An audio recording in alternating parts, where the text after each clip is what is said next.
నమస్తే, welcome to DND with Bharat. తెలంగాణలో అమలవుతున్న ఉచిత పథకాలపై తీవ్ర ఆందోళన వ్యక్తం చేస్తూ తెలంగాణ హైకోర్టు సంచలన వ్యాఖ్యలు చేసింది. ప్రతి ఒక్కటి ఉచితంగా ఇచ్చుకుంటూ పోతే రాష్ట్రం దివాలా తీస్తుందని హెచ్చరించింది. కళ్యాణ లక్ష్మి, షాదీ ముబారక్ పథకాలపై మధ్యంతర స్టే ఇచ్చింది. రైతు బంధు వంటి పథకాల ఉద్దేశం మంచిదే అయినా కోటీశ్వరులు కూడా ఈ ఉచిత లబ్ధిని పొందడానికి కోర్టు తప్పుపట్టింది.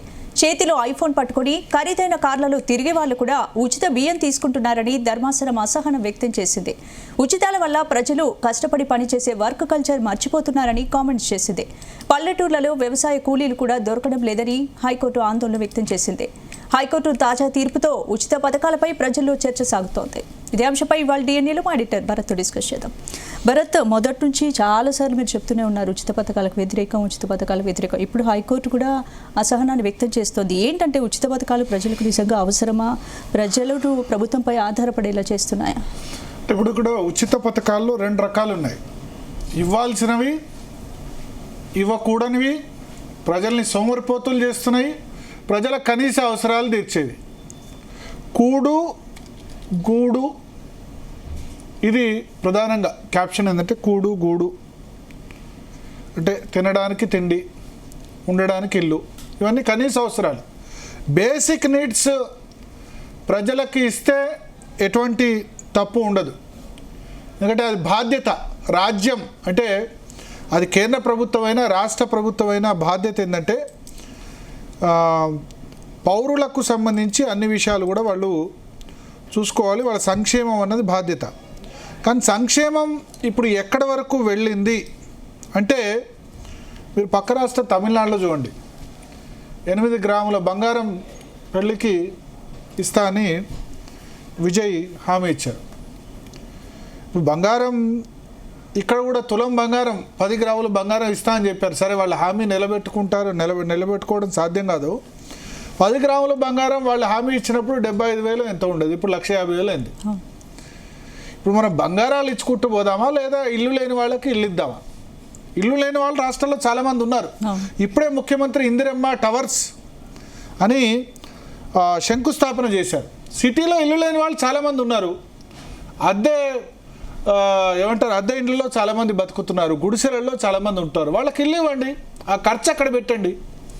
అంత్యోదయ సిద్ధాంతం అతి గొప్ప సిద్ధాంతం ఎట్లా అయిందంటే, దీన్ దయాళ్ ఉపాధ్యాయ చెప్పిన అంత్యోదయ సిద్ధాంతం ఏంటంటే, నేను నమ్ముతాను అది ప్రపంచంలోనే అతి గొప్ప సిద్ధాంతం అని.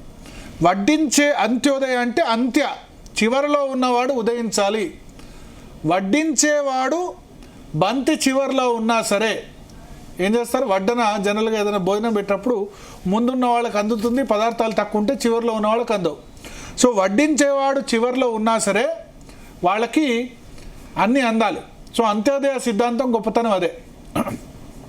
సో ముందు ఈ వెల్ఫేర్ ప్రోగ్రామ్స్ అన్నవి అంత్యోదయకు చేరాలి, అర్హులైన పేదలకు మాత్రమే, అర్హులైన పేదలకు చేరాలి.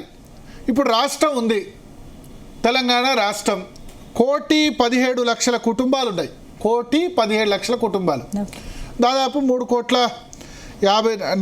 కోట్ల జనాభా అనుకోండి. 4 కోట్ల జనాభా. మొన్న ఎలక్షన్ ఐడి కార్డ్స్ అవన్నీ తీసేస్తే 2,65,00,000 దగ్గర దాకా ఉన్నారు. బట్ ఆంధ్రప్రదేశ్ నుంచి, బీహారు, ఇట్లా ఉత్తరప్రదేశ్, చాలా రాష్ట్రాల నుంచి వలస వస్తారు కాబట్టి 4 కోట్ల మంది ఉన్నారు. ఈ 4 కోట్ల మందిలో 1,05,00,000 కుటుంబాలు పేద కుటుంబాలట. ఇక పేద కాని కుటుంబాలు 12 లక్షల కుటుంబాలే. ఆ 12 లక్షల కుటుంబాలు ఎవరంటే గవర్నమెంట్ ఉద్యోగులు, కాంట్రాక్టు అవుట్సోర్సింగ్ ఉద్యోగులు, వీళ్ళకి ఇవ్వరు. సెంట్రల్ గవర్నమెంట్ ఉద్యోగులు.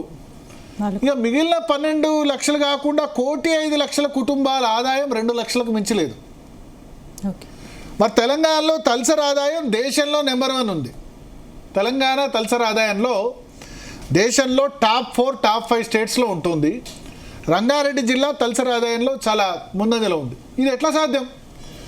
ఇప్పుడు రేషన్ కార్డు ప్రాతిపదిక ఏంది? రేషన్ కార్డు ప్రాతిపదికన అన్ని స్కీమ్స్ ఇంప్లిమెంట్ చేస్తున్నారు. కళ్యాణ లక్ష్మి అయినా, షాదీ ముబారక్ అయినా, ఇంకేదైనా 500 రూపాయలకే గ్యాస్ సిలిండర్ అయినా, 200 యూనిట్లలోపు ఉచిత కరెంట్ అయినా, ఇవన్నీ కూడా రేషన్ కార్డు ప్రాతిపదికన చేస్తున్నారు.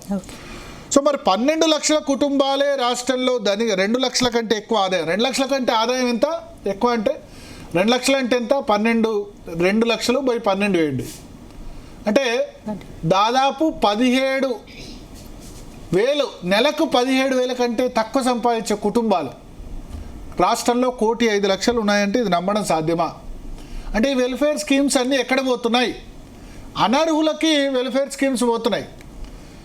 మన దగ్గర డబ్బులు బాగుంటే పర్లేదు. తెలంగాణ ఏర్పడినప్పుడు ధనిక రాష్ట్రమే, సర్ప్లస్ బడ్జెట్తో ఏర్పడ్డది. కానీ ఇప్పుడు తెలంగాణ ధనిక రాష్ట్రం కాదు, ఇప్పుడు అప్పుల రాష్ట్రం, అప్పుల కుప్ప అయిన రాష్ట్రం. పెండింగ్ బిల్లులు 4 సంవత్సరాలైనా రిలీజు చేయలేని రాష్ట్రం. విద్యార్థులకు ఫీజు రియంబర్స్మెంట్ 4 సంవత్సరాలుగా చెల్లించలేని దురవస్థలో ఉన్న రాష్ట్రం. పెన్షనర్లు రిటైర్ అయిన 2 సంవత్సరాలకో 3 సంవత్సరాలకో పెన్షన్ బెనిఫిట్స్ దక్కుతున్న రాష్ట్రం. సో ఇటువంటి రాష్ట్రంలో ఎన్ని వెల్ఫేర్ స్కీమ్స్ ఇంప్లిమెంట్ చేయాలి? ఏవి సూట్ అవుతాయి?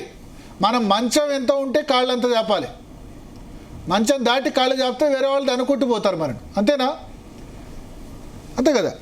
సో ఇప్పుడు అదే ఉచిత పథకాల వల్ల రాష్ట్ర దివాలా తీస్తుందని చెప్తున్నారు. అలాగే రాష్ట్ర ఆర్థిక దివాలా తీసిందని నేను చెప్తున్నాను, దివాలా తీసిందని రాష్ట్ర ముఖ్యమంత్రి చెప్తున్నాడు కదా. అవును, మనం అప్పుల కోసం తిరగాల్సి వస్తుంది, మనం ఎవరు పట్టించుకోవట్లేదు, ఎవరు కూడా సీరియస్ తీసుకోవట్లేదని రేవంత్ రెడ్డి చెప్తున్నారు కదా. ఇప్పుడు ప్రాబ్లం ఏంటంటే, నేను బీఆర్ఎస్నైనా కాంగ్రెస్నైనా, ప్రాబ్లం రాజకీయ పార్టీలది. వాళ్ళ అధికారంలోకి రావడం కోసం ఒకళ్ళని మించి ఇంకొకళ్ళు హామీ ఇస్తారు. ఒకళ్ళు రైతు బంధు 8,000 ఇస్తామంటే మేము 10,000 ఇస్తామంటారు, వాళ్ళు 10,000 ఇస్తామంటే వీళ్ళు 15,000 ఇస్తా అంటారు. వాళ్ళు రుణమాఫీ మేము 4 విడతల్లో రుణమాఫీ చేస్తామంటే ఇంకొకళ్ళు ఒకటే విడతలో మొత్తం రుణమాఫీ చేస్తామంటారు. ఏమో రేవంత్ రెడ్డి జేబులోంచి ఇవ్వడు, కేసీఆర్ జేబులోంచి ఇవ్వడు, నరేంద్ర మోడీ జేబులోంచి ఇవ్వడు. కట్టాల్సింది ప్రజలే. ఫ్రీబీస్కు ఎందుకు వ్యతిరేకమో ఆలోచించాల్సింది ఏంటంటే, ట్యాక్స్ పేయర్స్ అంటే ఒక ఇన్కమ్ ట్యాక్స్ చెల్లించే వాళ్ళు కాదు. మీరు రాష్ట్రంలో పెట్రోల్ కొట్టించుకున్నా సరే, లేకపోతే ఆల్కహాల్ తాగినా సరే, మందు తాగినా సరే, అది రాష్ట్ర ప్రభుత్వానికి రెవెన్యూ. ట్యాక్స్ పేయర్స్ అంటే ఏదో ఆదాయ పన్ను ఇన్కమ్ ట్యాక్స్ కడుతున్న వాళ్ళు ఒక్కళ్ళే కాదు. చిన్న సబ్బు కొన్నా, పౌడర్ కొన్నా, ఏది కొన్నా దానిలో జిఎస్టీ పోతుంది కదా. హోటల్లో తిన్నా జిఎస్టీ పోతుంది కదా. సో జిఎస్టీ లేని వస్తువు ఏదన్నా ఉందా? చాలా 0% జిఎస్టీలో చాలా తక్కువ వస్తువులు ఉన్నాయి. సో మనం కట్టే సొమ్మును మనం ఎట్లా ఖర్చు పెట్టాలని డిసైడ్ చేసే బాధ్యత మనది. ఫ్రీ బస్సు ఇస్తున్నారు, ఎవరన్నా మహిళ అడిగిందా ఫ్రీ బస్సు ఇవ్వమని చెప్పి? అడగలే కదా. సంవత్సరానికి 10,000 కోట్లు ఖర్చు పెడుతున్నారు. రైతు బంధుకి సంవత్సరానికి 18,000 కోట్లు ఖర్చు పెడుతున్నారు. సో రైతు బంధు వల్ల డెఫినెట్గా ఒక గేమ్ చేంజర్, రైతుల జీవితాల్లో మార్పు వచ్చింది, ఆత్మహత్యలు తగ్గి. కానీ ఇప్పుడు వ్యవసాయ భూమి ఎకరానికి 20 లక్షలు కనీసం అయినప్పుడు, రైతు బంధు మీద ఒక 5-6 ఎకరాలు దాటితే సీలింగ్ పెడితే ఏంది? 50, ఎందుకంటే ల్యాండ్ సీలింగ్ యాక్ట్ ప్రకారం 52 ఎకరాలకు మించి ఉండకూడదు. సో 52 ఎకరాల భూమి ఉన్న వాళ్ళకు కూడా ఇప్పుడు రైతు బంధు మనం ఇచ్చే పరిస్థితి వచ్చింది, అంతేనా? సో 50 ఎకరాలు ఉన్న వాళ్ళు కూడా రైతు బంధు కింద 5,20,000 అందుతున్నారు. ఎందుకు ఇవ్వాలి? 5 ఎకరాలు 10 ఎకరాలు సీలింగ్ పెట్టండి. కళ్యాణ్ లక్ష్మి షాదీ ముబారక్ నేను చాలామంది చెప్పాను, పేదలకి చాలా యూజ్ అవుతుంది, ₹1,00,000 చాలామంది అన్నారు. కానీ ఒక్క కుటుంబానికి 1,00,000 ఇవ్వడం కంటే మీరు పెన్షన్ ఇప్పుడు 2,000 ఇస్తున్నారు. ఇంకా పెన్షన్కు అర్హులైన చాలామంది ఉన్నారు, వృద్ధులు, వికలాంగులు, వితంతులు. వాళ్ళకి ఇవ్వండి. వికలాంగుల పెన్షన్ ఇంకో ₹1,000 పెంచండి, నష్టమేంది? పెళ్ళిళ్ళు చేయడం ప్రభుత్వ బాధ్యత కాదు కదా. పెళ్ళిళ్ళు చేయడం, తులాలు బంగారం ఇవ్వడం ఇది ప్రభుత్వాల బాధ్యత కాదు కదా. నెక్స్ట్ ఈ రాజకీయ పార్టీలకు అవకాశం ఇస్తే మీ ఇంటికే మందు తీసుకొచ్చి ఇస్తామని కూడా చెప్తారు. డోర్ డెలివరీ, బార్లు అవసరం లేదు, ఇంటికే మందు ఫ్రీ అని కూడా స్కీమ్ పెడతారు. ఓట్లు వేస్తాయంటే చేస్తారు. మీకు ఆంధ్రప్రదేశ్లో తెలుగుదేశం పార్టీ ఇచ్చింది, సరసమైన ఎంఆర్పీలకే మద్యం అమ్మబడినని హామీ ఇచ్చింది, టక గుద్దేశారు ఓట్లు. సో అట్లా ఉంది. నిజానికి మందుబాబులు లేనిది రాష్ట్రాలు నడవవు. తెలంగాణ అయినా ఆంధ్రప్రదేశ్ అయినా వాళ్ళు స్ట్రైక్ చేస్తే తాగి తూలితేనే ఈ 2 రాష్ట్రాలు బతికే పరిస్థితి.